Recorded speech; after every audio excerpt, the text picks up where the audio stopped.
We just started with a very brief John Philip Sousa march called The Thunderer, and in that piece it introduced 16th notes, rapid tonguing, it introduced high-range clarinet playing, it introduced the main theme and a counter melody done in the flutes and clarinets, which is very challenging because they have a lot of difficult fingerings to do, using in the clarinets the right and left little fingers.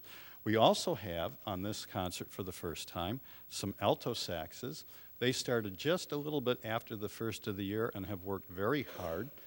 They switched over from clarinet to alto sax, and they're doing an excellent job. And so that was The Thunderer.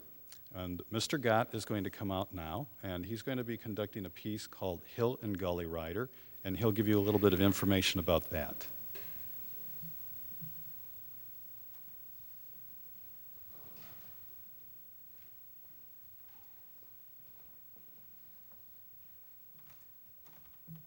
It's a little tough to hear back there. Did he mention the word syncopation yet? Okay, I'll get to do that. I just want to thank you. I've really enjoyed this year working with your son or daughter, sometimes both, and just really enjoying them. They really have progressed, and I'm sure that you hear that, and that's from their hard work and your support, which is terrific, and really appreciate that. And I think that the hard work and efforts are showing here. Hill and Gully Rider, there's two reasons we're doing this piece. It does introduce some new concepts. One of them is syncopation. Syncopation is accenting the weak part of the beat with length, which means absolutely really, well, nothing, does it? But it does when you hear this rhythm, da-da, da-da. And that's a challenge to do for a few reasons. One, as you've noticed, they're working very hard on this, not heard but seen. And this and da-da, da-da, they don't work together. And that's what syncopation is about. When their foot is up, they're having that long note. And you think, well, that sounds pretty, well, that's pretty easy. They've worked very hard on it and made it sound easy. The second thing is it also introduces some new instruments and new ranges as well. But in our percussion section, we have some more Latin American instruments that are added, and I think you'll hear that. So I hope you enjoy Hill and Gully Rider.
Good evening, everyone. Thank you all for coming. I probably look like an unfamiliar face to many of you. My name is Steve Briggs, and I am student teaching with Dave Gott this semester. I'm originally from Central Michigan University, and originally from Grand Ledge, so I am from the area, and it's just been an absolute pleasure and a delight to work with all these fine young musicians over the course of the last 13 weeks, and I'm really looking forward to sharing the rest of our time together. They have worked incredibly incredibly hard and have grown so much over this past semester, at least from what I've seen, of course, the course of the year. And I just wanted to thank all of you for giving me the opportunity of welcoming me into this program and giving me the opportunity to work with your children. So thank you so much for that opportunity. Thank you again. With that, we're going to be performing a rondo, and the challenge in this piece is to pass along the melody between the different instrument sections. It's very common when we go into a technique rehearsal to be working on the melody as one section. And in this piece, the challenge is going to be backing off when other sections have the melody, and when they have the melody, to come to the front and shine. So here's rondo.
Few rehearsals with them.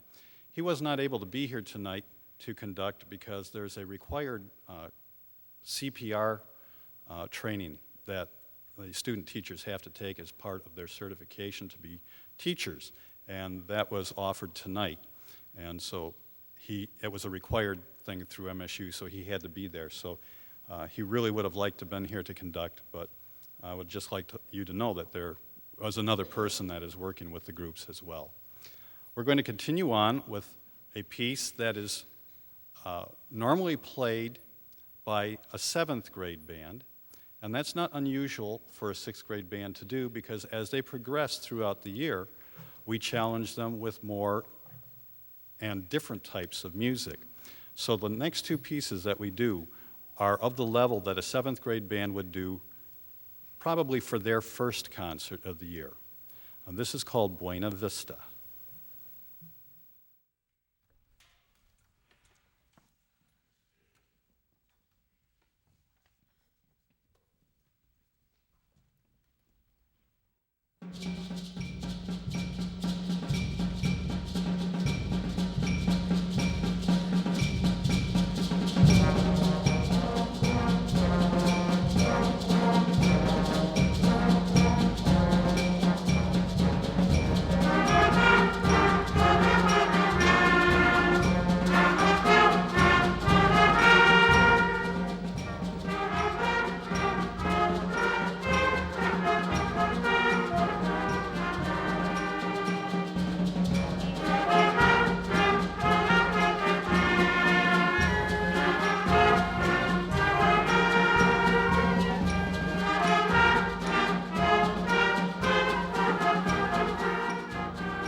Our last piece, you'll just want to know that after we're done with it, there's actually some really important information we want to give you after we're all done. So our last piece is really not the end, just so you know. I would like to bring Mr. Briggs back out just for a moment. He's looking very sharp tonight, and this says just a little bit about him, and I'm not kidding when I say this. Just been a pleasure to work with. He works harder than, he just works extremely hard. I almost said, well, you know what I almost said. He works very, very hard, very committed to the students, and he's here tonight and just would like to give him a big thank you, and I'm sure the students would. So thank you for all of your hard work.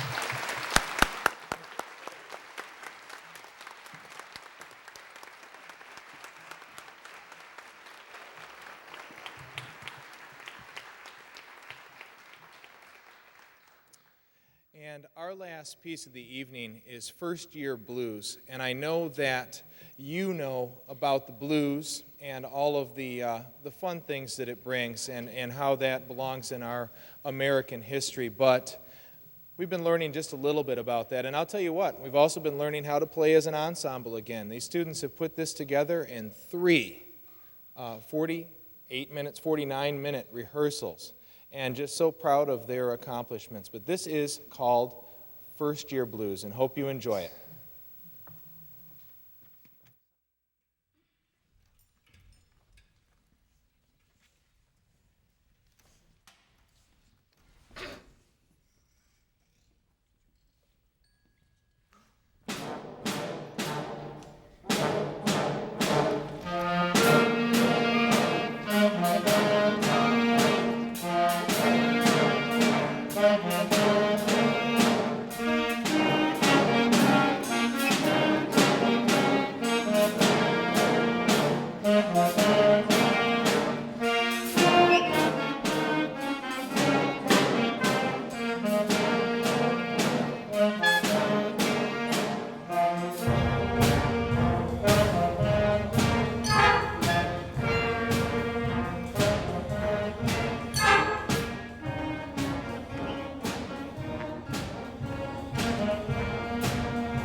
Mr. Gott and myself would just like to make you aware of an opportunity that's being offered by the Michigan State University School of Music and the Community Music School. Every year they sponsor a 5-day band camp for middle school kids on the campus of Michigan State in the music building. And we have some information here on the stands right over there and right over here. It is, as I mentioned, a 5-day camp, Monday through Friday. The tuition cost of the camp is $170, which for a music camp or any kind of camp nowadays is fairly reasonable, considering the cost of both Blue Lake and Interlaken. The schedule, the band camp begins at 9 a.m. in the morning and ends at 3 in the afternoon. A typical day would be from 9 to 10:15. They would have a band rehearsal where they would meet all the different students in the bands. There are two bands, a green band and a white band. And they would start working on music they'd never seen before, and within a period of 5 days, they'd pull it all together and have a concert in the Great Hall of the Wharton Center on Friday. And this is really a cool opportunity for these guys. 10:25 to 11:20, there's various music classes and recreational activities run by the university. 11:30 to 12:15 is the best lunch or best time of the day, which is lunch. 12:20 to 1:20 is a sectional, meaning that they will go with people from the university instructors with their individual instruments, and they will get some lessons on how to improve their playing, as well as work on some of the individual parts to put the concert together. And from 1:30 to 2:50 is a final band rehearsal. The concert, Friday, July 21st at 7 p.m. in the Great Hall. There's an application form here. There's a medical release form and a medical treatment authorization form that needs to be filled out. The application form I've already signed because I'm afraid to recommend anybody for this camp, so you don't have to see me for a signature for that if you're interested. And page, this is a separate form. This does not go to Michigan State, but this is from the Haslett Band Boosters. Have set aside $1,000 in scholarship money offsetting camps like this. So there's a postmark date of Friday, June 9th, 2006. If you send this information into Michigan State fairly soon, they will send back an acceptance saying your child has been accepted, and they will send some music that they need to prepare for a little bit of an audition so they can place the band or the white band. With that, if you make a photocopy of that acceptance letter and turn it back in with this, Friday, June 9th, 2006, the post office box here, they will send you a check toward the $170. Take the $1,000 and divide it equally among all the people who turn in an application. So if only 10 people turn in an application, then they'll take that $1,000 and divide it equally among those 10. If 20 turn it in, they'll divide that up. Relief here from the tuition cost. The applications are on the stands on both sides here. One of the other things that Mr. Gott and I would like to do is to thank all the parents and all the kids that participated in the MAC. It was another great activity for them. The MAC people, I think that was the 10th year we've done that. They always say Haslett kids can come back anytime. And they said, we don't say that about every group. So I really appreciate the work that the parents did, and if you chaperoned and you were there, you know how good a time that the kids had, especially the biggest kid of all, Mr. Gott. He was playing basketball and everything else out there. So thank you again for coming this evening, and if you'd like one of those forms, they're available free of charge. So thank you.